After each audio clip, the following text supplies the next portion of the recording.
suited up, went over tactics, and were told to repeat the objective at hand.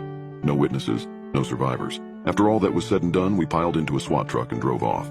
We suited up in black tactical gear provided by our bosses themselves. This part was a bit odd to me. We had our own gear, stuff we'd been using for the longest time. Both sets were nearly identical, but the agent still insisted that we use theirs. The atmosphere in the truck was also disconcerting. Maybe it was just in my head, but everybody seemed so stiff. The agents clutched their rifles with iron grips while staring blankly ahead. My team tried talking amongst ourselves, but every word just felt awkward. I just chalked it up to nerves, which didn't make any sense because I'd never felt nerves like that before. I think they knew something I didn't.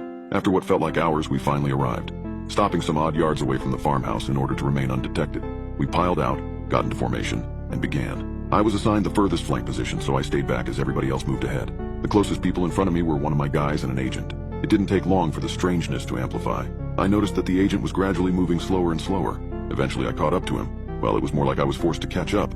If I'd been moving any slower, I would have stopped. This agent had ruined the entire formation without anybody at the front noticing.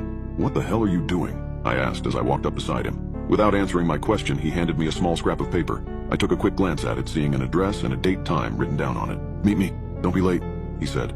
No inflection at all in his voice. "Do whatever you can to stay alive." As soon as he finished saying this, he sped up, reclaiming his original position.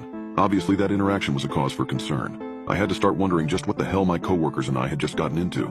I seriously started considering calling it off right then and there, but before I knew it, bullets were flying. The agents at the front had taken out the 2 guards standing at the front entrance. Soon after, we blew the door down and stormed inside. The agents shot down a few more guards stationed on the main floor before we started heading towards the basement. Once we got down there, 10 more guards/cult members were waiting for us. As per the mission, I raised my rifle and prepared to fire. Unfortunately, I couldn't have been prepared for what happened next.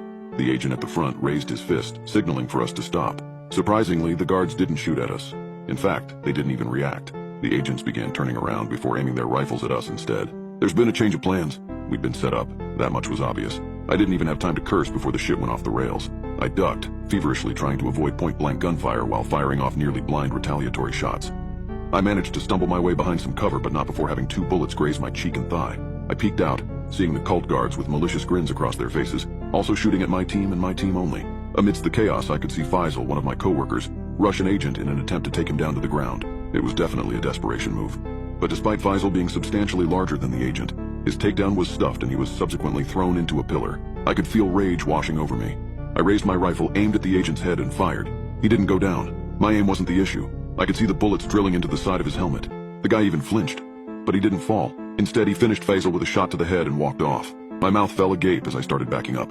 I guess I was pretty rattled because I stopped paying attention to my surroundings. I felt myself bump into somebody before spinning around to see another agent staring me down. I thought about going for my knife, but before I could even make